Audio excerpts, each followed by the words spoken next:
Right?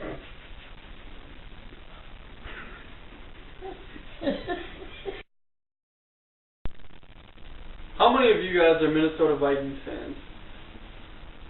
Good to see, good to see. How many of you guys have ever been to a game? How many would be really upset the Vikings left the state of Minnesota forever? Well, if you can't tell by my jersey, I'm a very big Vikings fan, and the Vikings' current lease on the Metrodome expires at the end of this season. So if they don't get a new deal, the Vikings will leave the state probably forever. I'm going to talk to you today about all the reasons why the Vikings need a new stadium. How many of you guys can name past and present Vikings players such as Fran Tarkenton, Bud Grant, Adrian Peterson, Jared Allen, Kevin Williams, Antoine Winfield? There's tons of current Vikings players, and there's tons of things that have happened these last few seasons with Brett Favre and Randy Moss, and a lot of very high quality entertainment.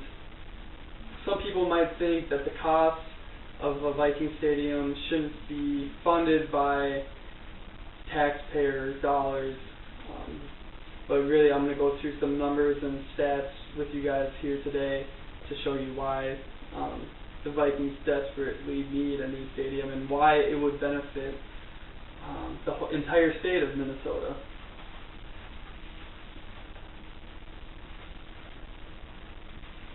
So the state of Minnesota is estimated to generate approximately $1.4 billion in total output during the construction period of putting up the new stadium. It's estimated that just that job alone will support 13,400 jobs. Also, the Vikings generate over $26 million of revenue for the state of Minnesota every year. And Minnesota has invested $50 million in pro sports and has received over $400 million in revenue. So they've invested $50 million and have made over $400 million. And I think if any of us had $50 million and we could invest it and turn it into $400 million, I think people would do that in a heartbeat. Alright, so according to SaveTheVikes.org, the stadium project will generate 25,000 jobs in Minnesota. Now some of you might wonder, well, how steady are these jobs, or how long will the jobs last? Well, the reality is 10,000 of these jobs would be permanent with a new facility. So I think that's a pretty big number, and we definitely could use those jobs for everyone in this state. Also, according to SaveTheVikes.org, there will be no taxes for this People Stadium bill.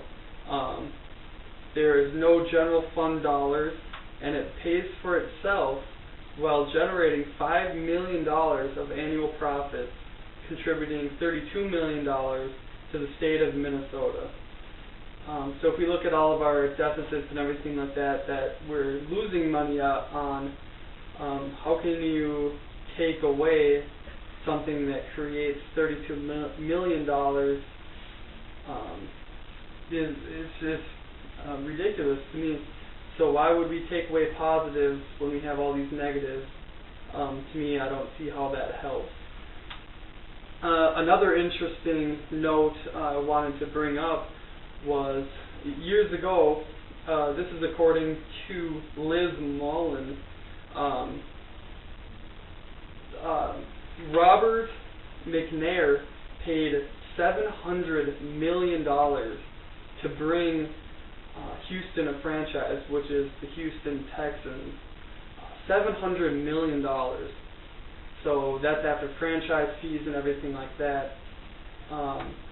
If the Vikings do end up leaving when the lease is done in the Metrodome, and we want to bring an NFL franchise back to the state of Minnesota eventually, we're going to have to pay the franchise fees and pay millions upon millions of extra dollars to the NFL and to other areas.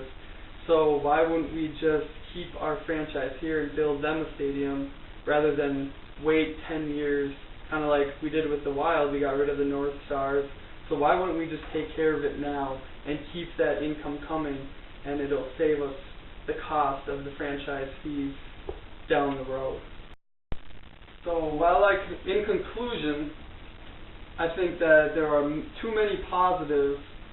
The positives definitely outweigh the negatives in bringing a new stadium for the Vikings so we can keep that revenue and the jobs in Minnesota and help with our deficit.